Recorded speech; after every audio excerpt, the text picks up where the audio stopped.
I'm doing good. How are you? I'm doing really well. I'm excited for tonight's show. I'm excited too. We were talking a little bit to the guys before we got on here, and they are really cool dudes. So I'm excited to pick their brain and see what they're all about. Yep. So we have Soul Seekers Paranormal, three best friends from New Hampshire and Massachusetts. Is that correct? It Right? seems so, yeah. Yep. Yeah. Yeah. All right. Well, let's go ahead and bring the guys on up.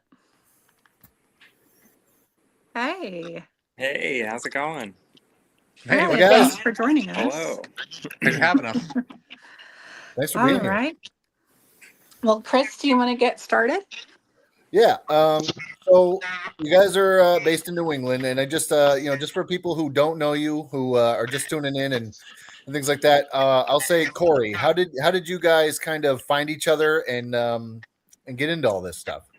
It all started just from doing photography together and urban exploring back in the day. And I think just the amount of buildings we went into, we started experiencing things and then just turned it into what it is now, basically. Nice. Very cool. Now, did you go into it just for the photography sake at first, or did you go into it seeking the unknown and the paranormal? Mostly for the photography at the beginning. And then, like I said, just we experienced things, and then, we shared an ideal of what we were experiencing. We're kind of on the same page, so we just figured we'll see what else we can experience together. Cool. So when it comes to, I'm going to go ahead and follow up with that question for Austin. What is one location that you haven't investigated that sticks with you everywhere you go? One place that we have investigated together. That you have investigated that sticks with you as far as like what happened or occurred at that location? I mean, I want to be cliche and say all of them, but I feel like I probably think Norwich. I would have to say that was episode 2 on our YouTube. That was the first one back from when we first rebranded all together. And just how we were all together and we were able to, do all that together. I don't know. It sticks with me. It's just like, I like when we're all there because Corey obviously moved down south, so it's not always, easy to find time together to do all this, so it's just, the original, first true episode with all three of us in it. Mm-hmm. Nice. Yeah. Nice. Yeah. It's been all three of you from day one, right? Yes. Yeah. Nice. That's cool. Now for Corey, what's your moment that kind of, actually, let me rephrase. Did you guys go into this already having a belief in the paranormal, or was it these locations kind of changed your mind a little bit, or maybe a little bit of both? I think we've all had personal experiences in the past, and while we were experiencing things together, Is that a ghost? What the hell is that? I don't know. Alan's mic. Alan, your audio is still messed up, bud. Hey guys, not to butt in. Literally you all sound like robotic mice to me. You do. That's what I'm hearing. Yeah. Yeah, we Yeah, can hear it on the me too. feedback on your Okay. computer. Yeah, I can't tell what anybody's saying. I'm so sorry. Yeah, I'm trying to get It's this okay. figured out on my end here. That's so funny. Like everybody just sounds like super high pitched, and like I can get like a couple words out of what you're saying. I tried to reboot, and yeah, I'm just not getting we this can quick.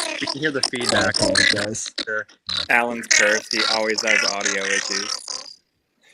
Yeah, honestly, that's literally just like the story of my life. Is I can never get audio. It's all good. Anything I do. Spirits are fucking with us, right? All right, let me do this. So I'm gonna back out. I'll let you guys keep getting at it. I'll try to get back in and see if it fixes itself. No worries. Sounds good, bud. Sounds Okay, good. yeah, Anyway, All right. Too funny. Well, back to our regularly scheduled programming. Yes. So yeah, Corey, what was that like? Did you guys go into it as believers, or was it your experiences that created that belief within you guys? I think we were all believers to begin with. I think we all had experiences growing up, or in years past, and once we started experiencing things, doing the photography and stuff, we kind of opened up about our beliefs and our experiences as kids, and it just kind of made sense to do more investigation style hangouts. Perfect. Yeah, for sure. What is one of the most funniest experiences you've had on a paranormal investigation? And I'm going to ask that to Corey. That's a good question. It's funny, ironic that Alan always has audio issues. That's like literally his thing is that always audio issues. Trying to think of other funny. I don't know. Do you have any funny moments, Austin, that you can think of? I mean, yeah, I think it's funny when I think it's more like behind the scenes stuff that you don't actually see on camera. Yeah. I think is what's funny. It's kind of how like, you know, we're kind of all autistic in our own way. And it's really like the happenings of the episode that you don't see is what's funny. You know, but there is a case, you know, where we do capture things like Alan walking into wood beams in an attic, or Yeah, you know, us walking into something, or just, you know, just a laugh factor bit. I mean, there's definitely some of those in each episode, whether it's at the beginning, the middle, or the end, or it's something that you might not see. Yeah. But you know, there's always something there that I think is truly Yeah. authentic and funny with us as a group, for sure. There's always some sort of comedic relief with us, like especially after we've had a moment where we were all like super scared, you know what I mean? Yeah. So we like come back to earth and we say something funny, and then we're like, all right, we'll get back into it. Now, do those moments of like comic relief, do those help you kind of level out and get grounded after some like intense spiritual activity? Yeah, I definitely think that for all of us, it helps bring us back down to earth and kind of like shakes Nice. off the jitters that we may have. Yeah, I think it's just kind of like how we kind of come to terms with things and like kind of cope, if you will. You know what I mean? Like we're a very funny group of guys. You know what I mean? So Yeah. while trying to be, you know, as professional as we are and genuine, but you know, we don't want to lose ourselves truly. Yeah. You know, so we try to throw in and leave that bit of comic relief for everybody to witness as well. Nice. That's cool. Yep. Do you find that within your time of research and kind of digging into the spiritual world, are there beliefs that you went into it with that have been changed due to your experience? Go ahead, Corey. And I'll ask that to we'll go with Austin with this one. Oh, okay. I mean, I didn't really know what to believe. You know, I've been doing this for quite some time, since around like, you know, high school. So well over 15 years, give or take. But I always wanted to believe in it. I just didn't know really how to go about it. Sure. You know, I grew up in a very religious household. You know, I was forced to go to church and youth groups and Bible studies and all that stuff. So it was kind of very forced upon me to have to believe in something. Mhm. But again, like with that, you know, I need concrete evidence or proof that this is real. Right. So I think me personally, like I don't maybe believe like in a religion, Sure. but I think I do believe in a life after death, whether that's like, you know, reincarnation or something, or your energy lingers. But, you know, I think from my standpoint, what we do, I definitely believe now that, you know, there is something past, you know, life. That's cool. Yeah, I think we've always kind of been on the same page with that. You know, Mhm. I don't think we go into a house and we're like, all right, there's angels and demons and, you know, Sure. all that. Yeah. We just look for souls. And I mean, you know, that's kind of how we came up with Soul Seekers, you know. Yeah. And it's more of, can you hear us now? Do we sound like weirdos? I just switched to my cell phone and it sounds totally fine. Perfect. All right. Awesome. All right, sorry to interrupt. I was like, every time No worries. it's just like, oh my, You're We're good. glad to have you back. as you were. So you were saying, Corey? What was I saying? Yeah. You were like I talking said, about having that belief anyway, right? Yeah, and we were, like I said, we were kind of always on the same page when it came to what we believed in. Like I said, it's not, we don't necessarily look at it as like angels and demons and Right. and stuff like that. And we mostly just, it's energy and it's spirits and it's souls, like, Yep. and we've just been on the same page. That's cool. Yeah. So would you discount the belief of, I mean, not discount the belief of, but it seems from what I'm hearing, it sounds like you guys really only focus on those who have been incarnate.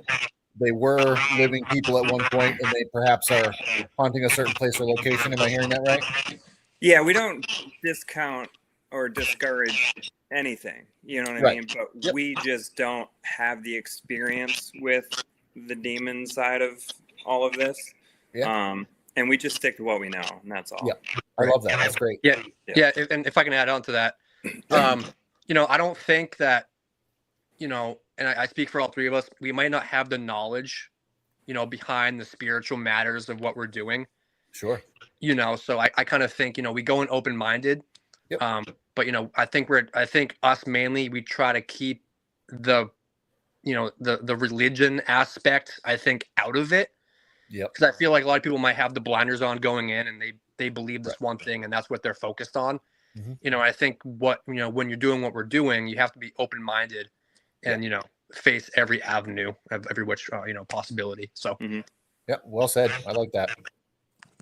So if you could think back, and I'm going to go ahead and ask Alan, what is one of the first concrete pieces of evidence that you found in your investigations? So when it comes to Austin, myself, and Corey, so we kind of got into this hobby by accident. Austin had a long-standing background, like working with the paranormal on a more professional level. I kind of got into it through urban exploring with these guys. We used to just go to abandoned buildings all the time and just kind of take photos, do what we called trespassing. And I used to be an unbeliever whatsoever. So you have this that to you that science can't explain. And because I had the group of friends like Corey and Austin who were actually into this stuff, okay, let's look into this a little bit more. So since we actually started looking into it, our episodes really do speak for themselves. I think the first solid piece that we caught that we were very, very excited to show people, like visually speaking, was at the State Hospital in Connecticut. Unfortunately, Corey wasn't there for the first time, but essentially the only way I can explain it is luckily we had more camera angles. Is we sat a camera down in the insane asylum and we were known to see shadows and shapes. So with that being said, just kind of toyed with the idea of, if we sit right down facing us, maybe something will come through. And what we caught is the only way I can explain it is it just looked like a black mist just making its way around the light over and over again. And it was like going from the floor to around the camera. And we were staring at this in such disbelief, like to the point where we're literally just saying, like, what the fuck?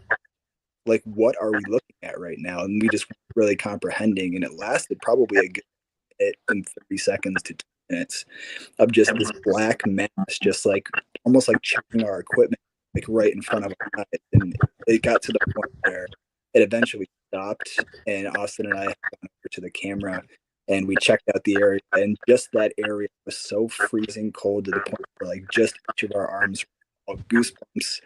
And we had things happen like during that year, like things were getting thrown and we were hearing things, but to physically see that in front of us and like capture it was probably the first, in my opinion, concrete thing we got. Like, show this to people, show us. This is why we record. Like, this is why we started. Was to bring people along to see these things. That's really cool. And Corey, for you, since you weren't with them on that specific occasion, what was the first encounter for you where you were like, this is really real? Just as us as a group, or like in my life in general? How about both? Okay. I had some experiences as a kid that I saw some things that I couldn't explain in any other way than paranormal. So just quick, long story short, my uncle had a farmhouse, and I used to spend nights on weekends at his house. And one night I was sitting watching TV, and there was a wraparound porch on the outside of the windows. And I was just sitting there, and I saw an old man walk by the window. And I went to my uncle, and I was like, "Hey, who is that outside on the porch?" And my uncle was like, "There's nobody else here." So I got up and looked out the window, and there was a rocking chair on the porch that was empty, but it was rocking. And I've seen that guy a few times, whoever that, old farmer was, as a kid. And that's when I started to realize that there's more to what we know. That's pretty cool. Yeah. Wow. That's crazy. Yeah. Yeah. I guess And and then, like the goosebumps. I mean, yeah. Yeah. And then as a group, that's a good question. I'm not sure. Maybe come back to me on that one. I'll think about it more. Yeah, there's just so many. It's hard to think I of. know there is. I'm trying to think of like the first ones. right, But we've been doing this a long time, so it's hard to remember all the way back. right.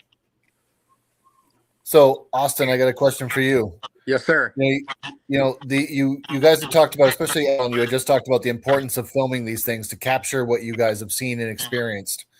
Did you ever go to a location to film and nothing happened on camera, but it started happening as soon as you turned the cameras off? And then the whole night was just kind of like you couldn't put out an episode because nothing happened, and only happened when you turned the cameras off. Like, does that make sense? Like, did you ever have those moments? I don't Like know Spirit if was we. like fucking with you almost. I mean, I don't think I can't pinpoint a location or a time that's happened. I'm not sure if Alan can validate that or not, but there's definitely been times where like we would set up. There were times where like things would happen before we're fully set up. Okay, yeah. Like during interviews and walkarounds and stuff like that, and then it would take a lot of time for it to pick back up while we're actually filming. Okay. But I think when we do set up and we do film, we do our thing. I mean, things do happen, but again, like it's not going to happen all the time, Right. and that's why I stay open-minded, because like if you have your mind focused on something's going to happen, it's not going to. Well, right. You know what I mean? So you have to yeah. kind of expect to not see anything, and then things will happen. But no, I think we're getting a little off track. But to answer your question, I don't think that there is a time where things strictly only happened off camera. So I was just There kind of is- curious if you ever ran into like a playful spirit that was like, "Yep, not today. You ain't catching me." Yeah, there's like Austin was saying, there's a lot of situations where we'll turn the cameras off for like a brief moment after a long period of inactivity, and the moment the cameras are off, that's when things start going crazy, and we'll do our best to, like, quick get the cameras back on, which Austin is really good about. You'll see in a couple of our episodes, like even we just put out, or like the patient poltergeist episode, where luckily we'll have like maybe one static cam nearby or something like that happens to catch it in the meantime, and we'll put disclaimers like cameras weren't rolling during the event and things like that. And Austin will be really good about getting that camera up and getting recording just to capture like even midway through what's going on. So it's frustrating for sure. It's like, hey, we don't like these things will happen and we don't have a camera on. It's like that was such a crazy event, and you only catch like the tail end of it. For example, in the last episode, there was a situation where we were setting up Estee's method, Lisa, and she had just put her headphones on for quality. And while the headphones were on and we weren't filming, there was this ridiculous stopping and knocking, like stuff that was loud enough that the property owner checked the entire building, but we didn't have cameras on because we were doing the quality check, so we just kept the tail end of it. So that stuff happened, and it's frustrating, but that's what you get when you do this kind of stuff, Yep. Name of the game, right? Yep. Now, Gwen had a question. Were you guys together when you when you experienced your first paranormal activity? And did you all experience the same thing, or did you experience different things? That's a good question. So yeah, we weren't together when we all experienced our own separate things, I don't believe, or things together, because we all experienced things separately. Yep. You know, again, we all come from, you know, different logistics and backgrounds and stuff like that. You know, I didn't experience anything until I was, I don't know, I was in a group back in high school. You know, I witnessed stuff, and then, you know, Alan experienced something, you know, back in the early, you know, like the late teens, you know, at that abandoned theme park, you know, and then Corey experienced something, you know, at his, it was your uncle's house, correct? Yeah. Yep. Yeah. So yeah, we weren't together, but, you know, when we are together, we do experience some of the same things. You know, and sometimes they're different. Our perspectives are a little bit, you know, different. So Sure. Mhm. but yeah. I'm trying to think. So the first time we, as a whole, really started investigating, I think, was the Lyman School when The we Lyman School first, for Boys, yeah. yeah, when we first started. So there's 5 episodes that you can't access now, just because it was like in infancy, like when we first started. And I'm trying to think because Corey was there for a brief period of the investigation. Yeah. He had to leave due to sensitivity issues with somebody that was with us. But I think we all experienced it there to convince ourselves that like it looks like we're doing the right thing, on the right path to investigate. So the first experience we ever had, I think, collective night. It wasn't necessarily anything that happened. It was just a night of collectively. There's stuff going on in the group. And when we recollected and reconvened about a year later, relaunched with just the 3 of us. Corey first us for Norwich again, went back with him, experienced the first about him, and we had you know, group, even separating. We feel that episode is so, because it's so early in the channel. It's episode 2. But there's some evidence in there that we jaw dropping that we all got experience, and I don't think it could have been for like a with the 3 of us. Mhm. Nice. I have a quick question. Can anybody else hear Alan or no? I can hear him. It's It's there's spotty. some a little interference, but I can hear him. Okay. Yeah. What I've been doing is when I'm not talking, I'm muting my mic because I think it's like residual from the stream. Okay, so Oh, like gotcha. right now it's fine, but that last bit I didn't really catch much, but I just wanted to catch it before it kept going. So No worries. anyway, continue. So I'm kind of curious, and I'll see about Corey. See if you can answer this one for me. Yeah. And if you guys want, you know, Austin and Alan, chime in afterwards if you want to. But you know, I think that, you know, as a medium myself, and Raven is also a medium. I'm curious. Do you guys ever find that you feel things that maybe are validated throughout your investigations, or you know, how does that manifest at all for you guys? Yeah, I think it definitely does. I think that each one of us has a different sensitivity to different things. You know, in some of the episodes, or some of the investigations, I've definitely had moments where I just randomly feel emotions and I don't know why. And then later on, we'll figure out like why I was feeling that, you know, emotion. And I know each of the 2 other guys have different things that they specifically pick up on. And it just works really well with the 3 of us together. That's cool. Yeah. Do you find that when you are all together, it is amplified, and then maybe like do you think that there's a difference between when you're alone as opposed to when you're all together, as far as activity goes and what you're feeling and experiencing? Yeah, I definitely do think that when we're all together, things are amplified. I don't know if that's just our energy reacting with everyone else's energy, but that's just the way it works. That's cool. Yeah, no, I totally agree. I kind of feel like, you know, the way that we work together, it's like the perfect storm, Right. if you will. Yeah. Because we just feed off each other, and, you know, like we work really, really well together. Yeah. I know, like the first thing that comes to mind when it comes to emotions is when we were filming at our friend Matt's house. We were filming the Hurt and Pain episode. Yeah. You know, we were doing the Estes method, and this was it was like a super raw emotional episode, and like that was the first time I ever showed emotion and cried on camera.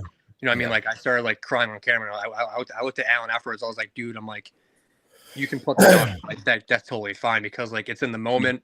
You can't fake emotion. You know what I mean? No. Yep. There's a lot of stuff that you can fake. You know, like sure you can fake evidence if you wanted to go that route. You could fake this, you could fake that, but when it comes to emotions, like you can't fake that. Yeah. You know, and to see a raw emotion during an investigation, seeing it on TV and stuff like that, like I think it just puts a whole new perspective on what you're doing. So I agree. I Yeah, think we it adds a level of, a level that shows how genuine the situation in the moment really is. You know. Mm-hmm. yeah. Yep. Yeah, for sure. Yep. Now, when it comes to the Estes method, we know what the Estes method is, but there are a lot of viewers who are kind of new to the paranormal. Can you explain what that is and how it works? Alan? Yeah, sounds good. Yeah. So the source of it is essentially, you know, when people use what they call a spirit box. It's essentially a radio that sweeps through different stations, AM, FM, or just dead noise. And spirits are able to choose their words, their phrases, project through the white. And what you do in this method is you have one person who's dedicated solely to headphones and nothing else around them. So all they hear is coming through the spirit box or the word, the phrases, and they say out what they hear. And they're not knowing if they're answering questions. They don't know what's going on around them. They're usually blindfolded, just keep their eyes closed. So as we as investigators ask questions, make statements, sometimes, you know, whatever comes through the spirit box will be said out loud by the person doing the Estes, and they don't know what they're answering. They don't know what they're responding to. They're just here. So that kind of validates a guess and check method for a Q&A kind of investigation style. Awesome. Thank you for answering that, because I know a lot of people are curious about different techniques that people end up using. Another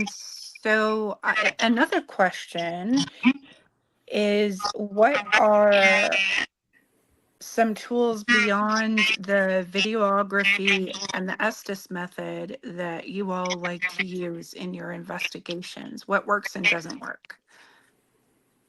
Austin, go for it. Yeah. So for me, I try to get very personal with them. I basically treat it like I'm a guest. I'm visiting you for the first time.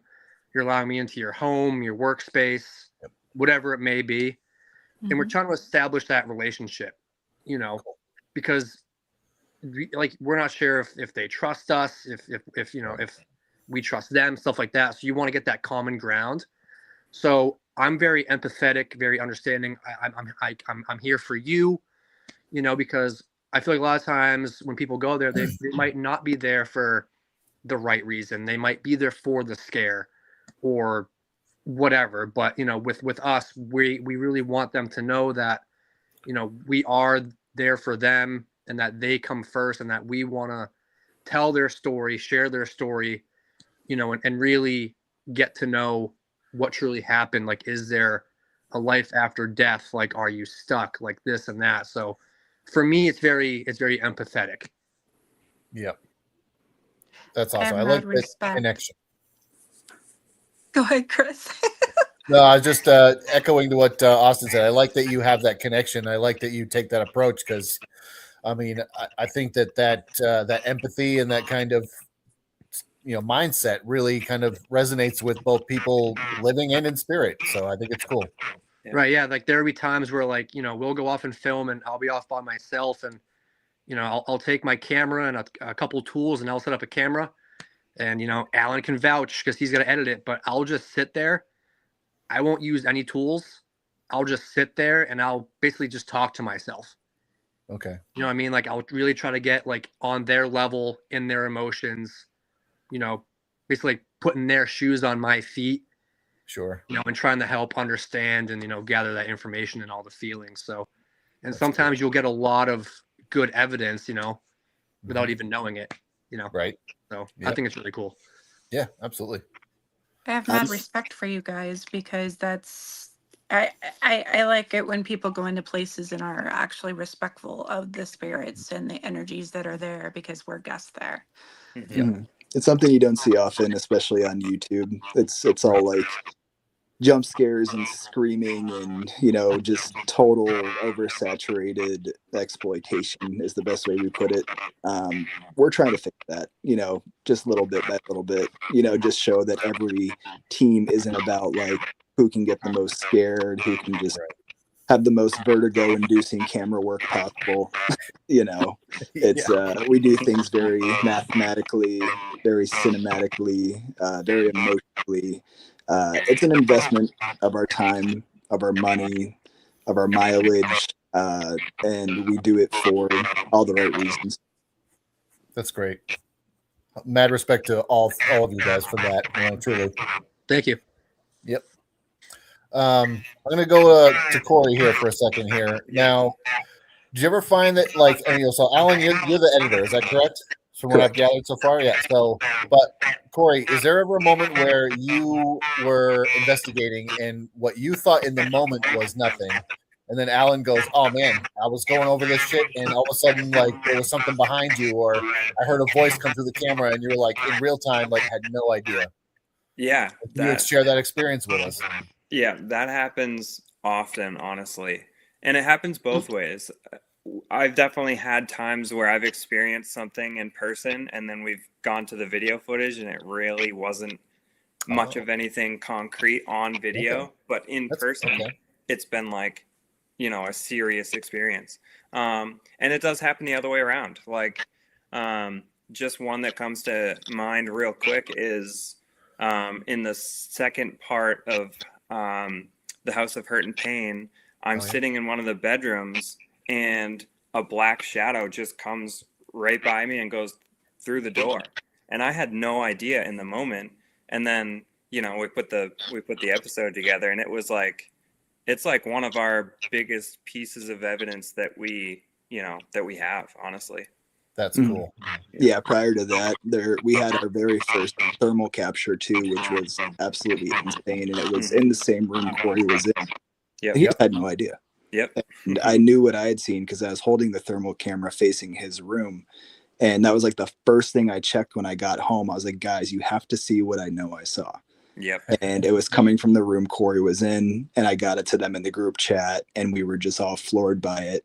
And then fast forward, a month and a half when I'm editing down the footage, I see that also happen in Corey's room 3 minutes after. Yeah. And like Corey said, that's one of our, biggest pieces of evidence that to the point where it's gotten shared on featured channels on YouTube by Nuke's Top 5 and Mind and Casper's site has shared it. And it's super captivating and it's kind of crazy, because like Corey said, you're in the room in the moment, it's pitch black, you don't know what's going on around you. So I can only imagine how he felt seeing that after and being that shit was happening, 4 feet left. It was a shock. It was a shock for sure. Yeah. Finding things in post must be such an exhilarating feeling, but also oh my God, how did I miss that? Right. Yep. Yep. Yeah. Austin's a champ. He watches all the static cams primarily. Corey watches them as well. But Austin does the majority of them, and he's watching probably 10, 12 hours worth of the same frame, just looking at stuff. And I'd say a good 30% of our captures come from static cams, and it's good to keep eyes on it like he does, because otherwise you miss it, Yeah. Have you dealt with seeing full apparitions as of yet in any of the locations you've been to? Have we? I mean, Corey, you weren't there, but just this last one Austin and I did, that's probably not going to be out for a few months. The biggest thing there in this place was visual apparitions. There was a lot of visual things there. And I'd say, Austin, we were maybe 10 minutes into our investigation before I had you walking back and forth to see if it was your shadow in the room behind him. And it certainly wasn't. I haven't gotten to that footage yet to review it. but it was something dark enough to black out the entire room behind him, which is why I made him walk back and forth to see if it was his shadow. Yeah. And he couldn't recreate it, and I made him do it like 3 times, and I just couldn't find the words to tell him, like, no, like there was something black and dark enough to literally black out the entire room behind you as you were, off to the left. Mm-hmm. And that was a little shocking for me to see, and he could probably hear it in my voice when I told him.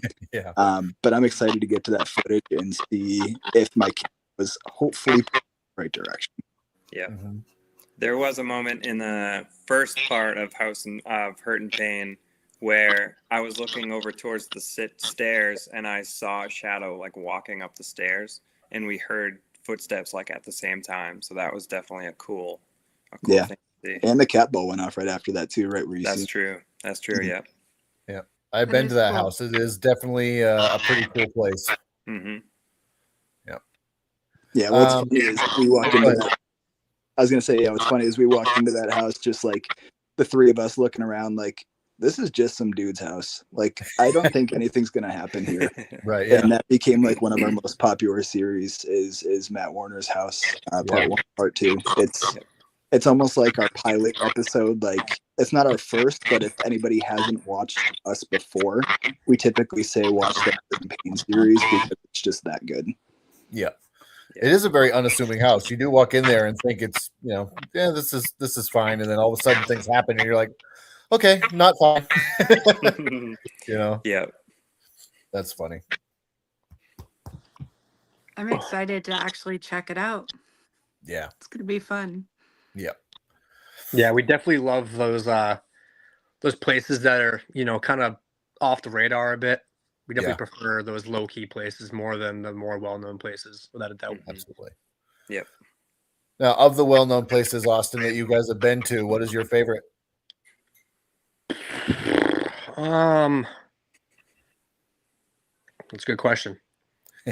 I mean, I really enjoy Norwich. Just because I feel like we all have, very personal like history there. Okay. With our photography and stuff like that. Like, there was a lot of really good times spent there, at the times we were able to go. Yep. Now it's changed ownership. It's a lot harder to get there, stuff like that. Oliver House was a fantastic, basically first start for our, rebrand and stuff like that. SK Pierce Mansion's always a great place to go. Yep. But I think Norwich, to me personally, is my favorite, well-known spot to me. That's cool. You had mentioned the Oliver House. That's a great spot. Oh, fantastic spot. And Christy's the best. So yeah, she's a shout out to sweetheart. her and the Oliver House. Absolutely. It's funny. I actually, on an investigation, was down in the basement of the Oliver House, and a shadow figure literally walked right. It's the one with the dirt floor, right? Yes. Yep. So yeah, The one where they found the bones in the basement. Yeah. So I saw a shadow figure literally walk into like the stone area that's in the middle, and I ran up that rickety tiny little staircase. I'm at the top, like heavy breathing, and people are like, "What's the matter?" I'm like, "I just saw a shadow figure." Yeah, I think out. I was down there by myself, and Alan was on the 3rd floor. Yeah. And we both heard like thumping, like footsteps, and I heard it above me, and he heard it below him. Oh, I shit. thought it was him, and he thought it was me. But it was that place was crazy. Yeah. Yeah, that's a cool Yeah, spot. our viewers gave Austin a lot of credit for sitting down there by himself in the pitch black. Same, dude. I give you a lot of credit. That's not a small feat, man. Nope. Yeah. Have you been to Wildwood Sanitarium yet? No. I don't even Where's know if that? I've heard of that. Ah, Where might that Yeah. be? Isn't that New Jersey? Is that New Jersey? New York? I'm not sure. One of the news? I don't know. One of the news. If it's close, we'd love to. Huey Jeremy, Lewis in the where's news? it at? Yeah, we definitely have some places lined up, but we can add that to our itinerary for sure. Very Mm. cool. Have Very there been any locations that you will never go back to? That's a good question. We'll go back anywhere. As long as we can go back. I feel like Right, there's that's some the- places that we like abandoned buildings that we probably won't go back to just because it's not safe or it's not legal. Yeah. Yeah. Yeah, from a legal standpoint, never trespass ever. Mhm. Yeah. No. Not But worth no, it. I think if there's the possibility and the the opportunity arises, we'll always go back to these places. Mhm. So we love what we do. Basically like the property comes first and the YouTube comes second. Yeah. We just really thoroughly enjoy what we do, so we'll always go back. And to add something to that, I think when we make connections with certain spirits and we go back to those places, we kind of like to see if we still have that same connection with a certain person or a certain That's cool. energy. Mhm. So yeah, we do like doing that. Yeah, there's places we'll always go back to a place. I mean, I got to do a little bit of redeeming because there's places I've run out of very fast. So it's like so like the Hartness House in Springfield, Vermont, was my first notorious flight or fight response. It was certainly a flight response. So I did get a lot of backlash from viewers saying like, "Hey, you asked for this to happen, and once it happened, you hightailed it." And I'll argue to anybody: put yourself in that situation, see how you react. For sure. So I wouldn't say I wouldn't go back down there. I'd be reluctant to by myself, but I think I kind of have to. So Right. it was What something. happened there? Yeah. So to make a long story short, it is a 40-plus room hotel in style that belonged to the Hartness family. And he built a large underground tunnel system there to do his work with, having an observatory with a telescope. And a lot of things they experience are down in those tunnels. So Austin and I took this one on, and we went full lights out. And I decided to basically corner myself at the very end of the tunnel system in the pitch black with nowhere else to go. And being by myself down there it's creepy enough when you're in the pitch black, but knowing you're 250 feet underground by yourself is a different kind of primal fear. Yeah. And I'm in a room essentially just asking for something to come join me. And this is in a spiritual sense. I didn't mean for it to be as physical as it was. But I had just enough visual ability to see an empty hallway that had footsteps essentially approaching me from 20 feet to 15 feet to 10 feet with no body to go with it. And it was coming into a room that I couldn't escape from. And I just decided I didn't want to see what happened next. I wasn't ready for it. And you can hear it clear as day in the episode, and you can see it on my face. I got out to see if it was Austin. I got out to see if it was anybody, but it wasn't. And that just made it worse. And I was like, I just want to leave at this point. Yeah. So it was very startling. It wasn't that I was necessarily scared. It's just that I didn't know what to do with what was happening. So I just left. Right. Yep. It was a lot all at once. So I think that's a normal human response. Yeah. Yeah. I think that's totally legit. It's Yeah. like it was incredible. I look back on it and wish I could have done more with the opportunity, but my brain had other ideas. That's fair. That's fair. Yeah. We just got to go back and we got to redeem yourself. You know what I mean? Yeah. Right. I kind of have to at this point. I mean, all I said was, hey, just go down the tunnel. And he went all the way to the end, like all the way. I went maybe like 50 feet, 75 feet in, and this dude went all the way in. So props to Alan, and anybody that says otherwise, like I put yourself in that situation, and we would love to see how you would react to something like that, because For sure. You can't unless you experience it. You know what I mean? So Yeah. Haven't done it since. it's a fair. Yeah. Like we've had our jump scares where Austin and I or Corey get charged by something, and we'll take a couple of crow hops, but we don't book it anymore. Right. No, we stand our ground. Yeah. So I'm curious, Corey, hearing that situation, and having your own situations that were kind of similar, would there ever be a situation or an experience that you would have where you'd be like, that's the line, I'm never going back? Like, what would it take for you to be like, no? I honestly can't imagine a situation that would happen where I would not want to go back out. You know what I mean? a situation like that would only raise more questions that need to be Yeah. answered. You know what I mean? Like pique your curiosity more than drive you away. Yeah. That's Yeah. cool. I think if you got thrown into a wall, you might. Yeah, not I was gonna go say back. physically harm. Yeah, I'll leave that question open for you. I mean, Austin, what would it take for you to be like hard no? You know, I would love to say nothing, but I guarantee you there's something. Sure. You know, just like where we just filmed, super low key, and you know, like Alan stated earlier, that they had cases of seeing crawlers on the ceiling. Jesus. And you know, we were down in the basement, Nope.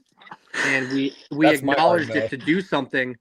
And get this, we had a camera set up on the wall, so like it was above a door frame, facing into a room, and it was stationary all night. And we were just outside of that room, and we told it to move something, just do something, and Sure. it knocked our camera over.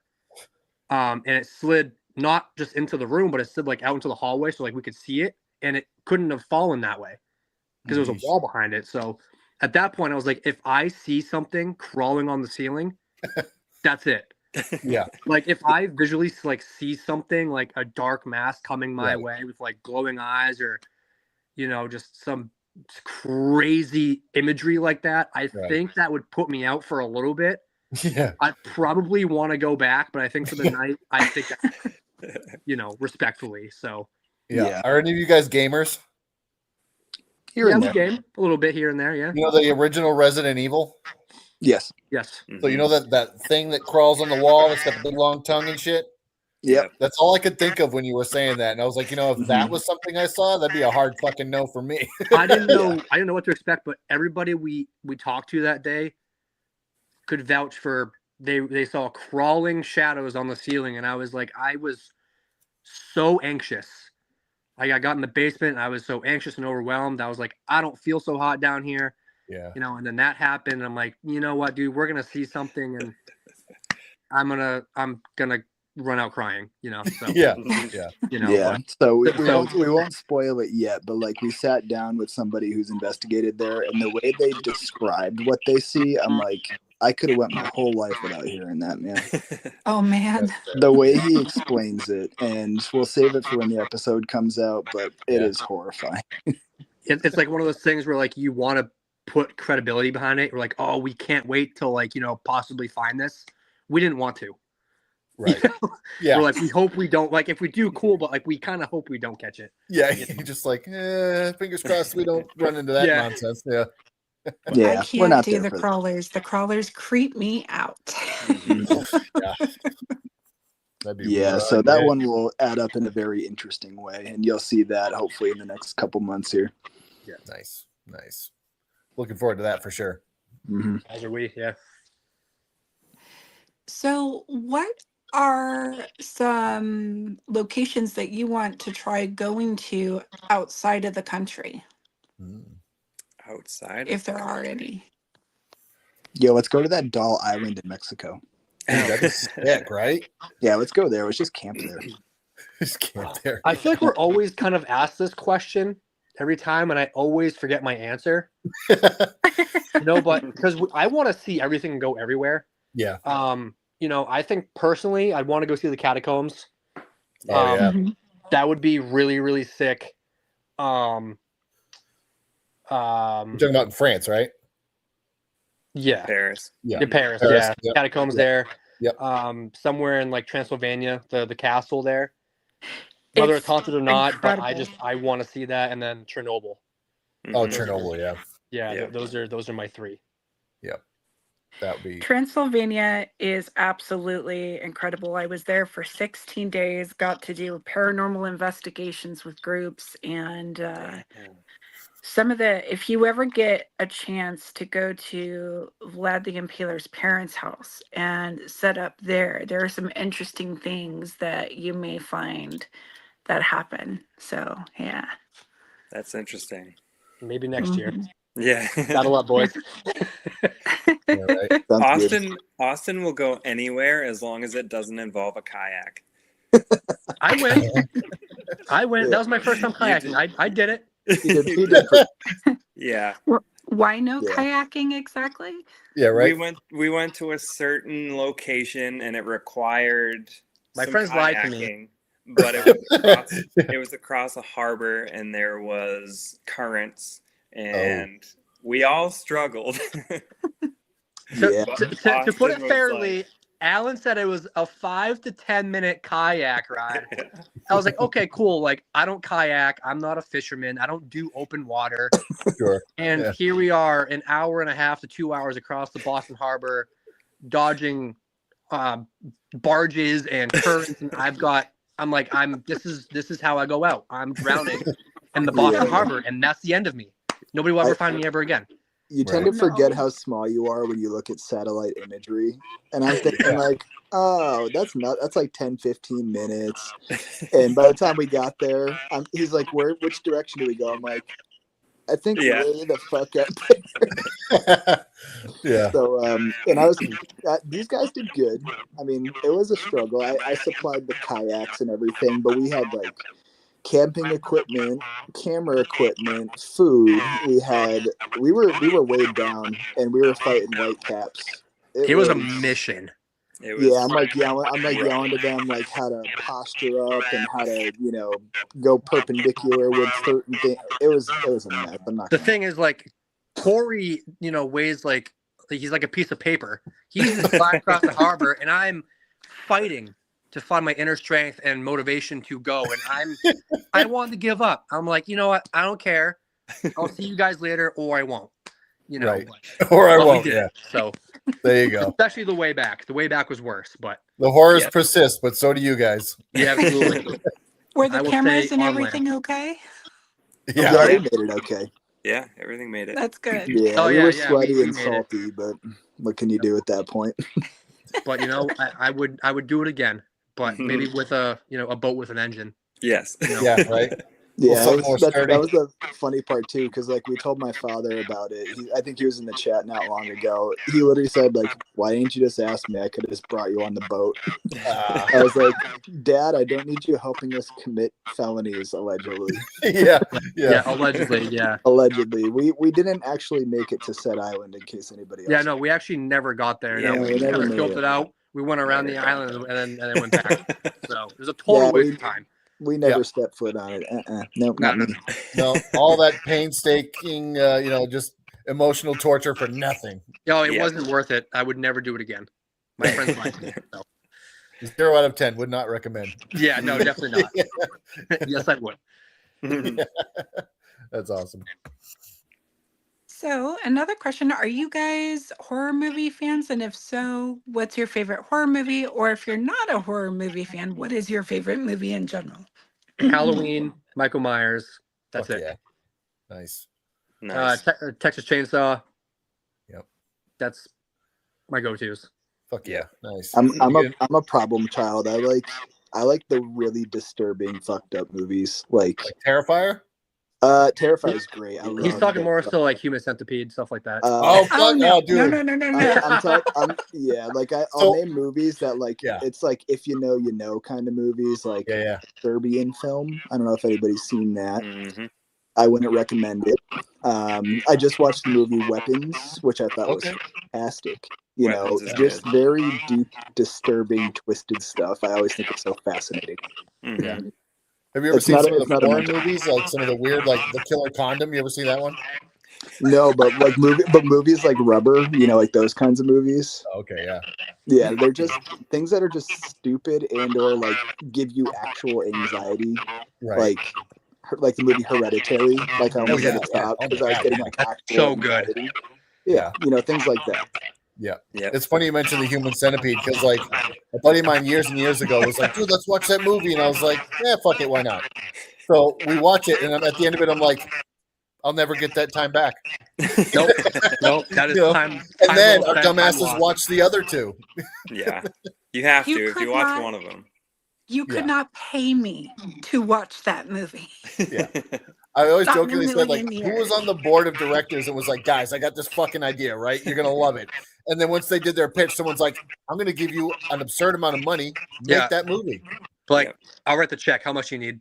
Yeah, you're right. I'll give you a blank check, right? Any number on it, and I will pay it. I think the most watched movie of mine is actually probably the movie Funny Games. They had an American reboot with Naomi Watts, and it's just such a mind fuck. Like anybody who wants to see a weird movie that's not too gruesome, just watch Funny Games.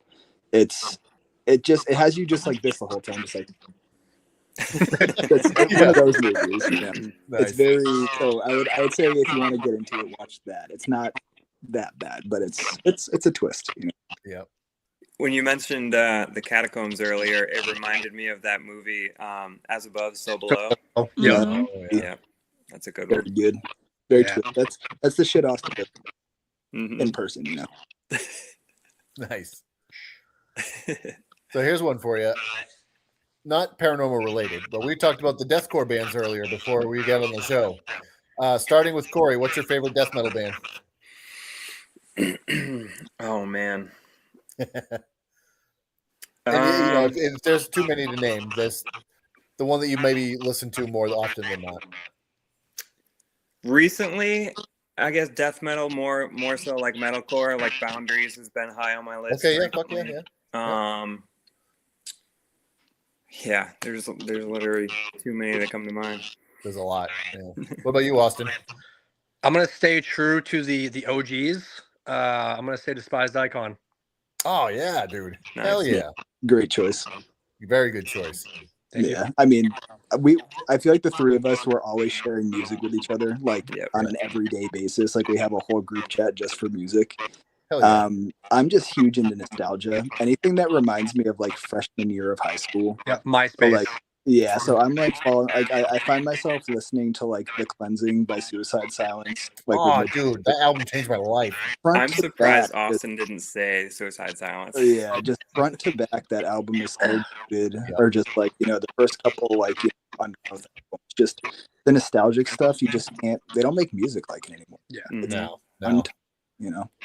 I always say there was 4 albums from that kind of era that really shaped the musician I am today. One of them was The Cleansing. One of them was The Price of Existence by Also Perish. Mhm. Yep. Doom by Job for a Cowboy. And Whitechapel's first album. Yep. Yep. Somatic Defilement, I think is I was gonna what say Somatic was the first one. Yeah.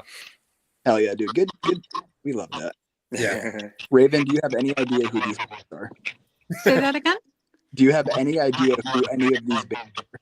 Yeah, I have a clue of some of them. I'm newer Okay. to the whole death metal scene, heavy metal scene. I actually went to my first heavy metal concert that Chris was playing at, and the music was really, really, really good. And it wasn't That's awesome. just Chris's band. There were 8 other bands. Yeah, there was 8 of us total. And Yeah, it was an all-day thing.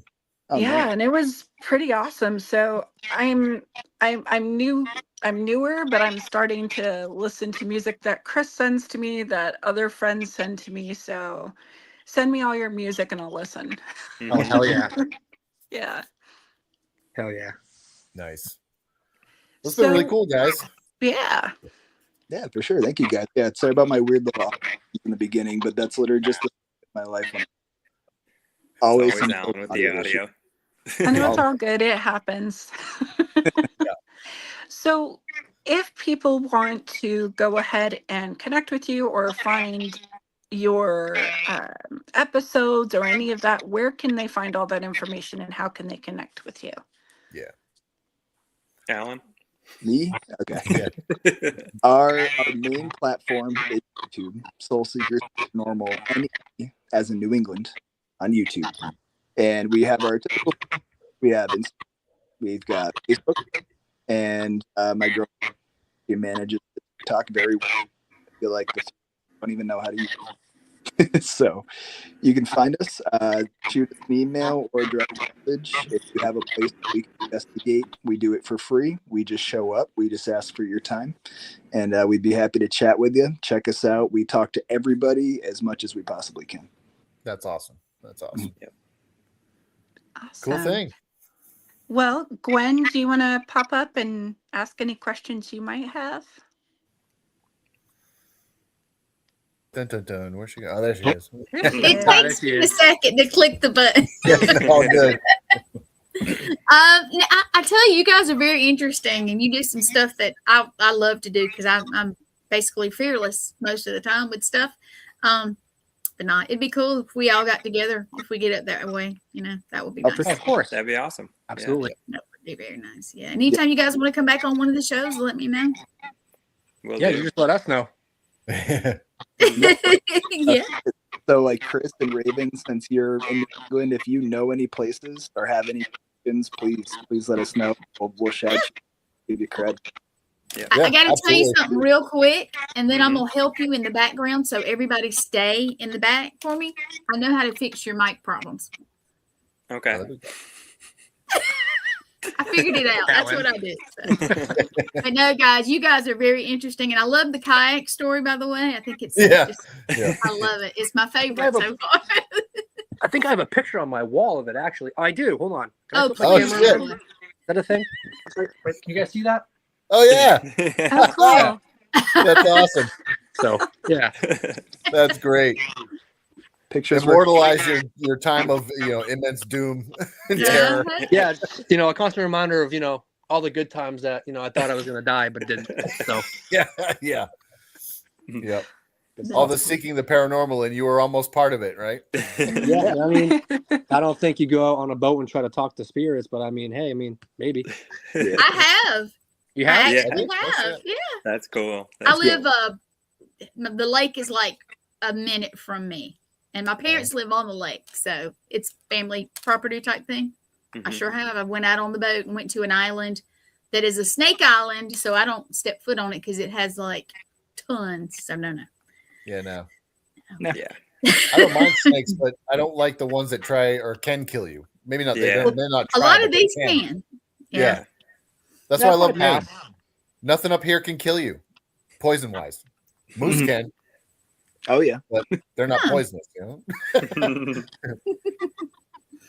All right, guys. Well, I'm going to pull you down and let the other ones sign us out. But if you will, hold on in the background so I can help you with your mic thing. I know what to do.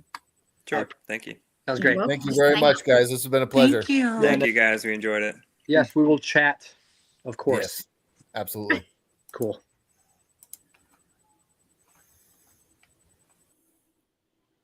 All right. Well, they were awesome. They were awesome. That was killer. That was cool.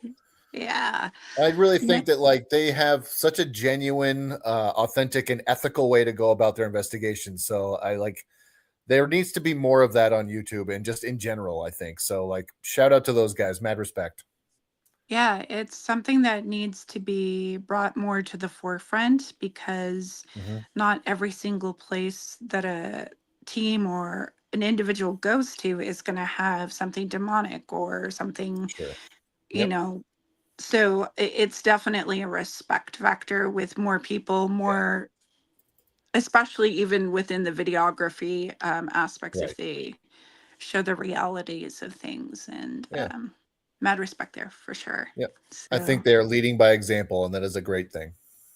definitely. Yeah. So next week, Monday night, 9:30 p.m. Eastern, we will see you all then. So Same bat time, same bat channel. Yep. All right, everybody. Have a great night. Bye now.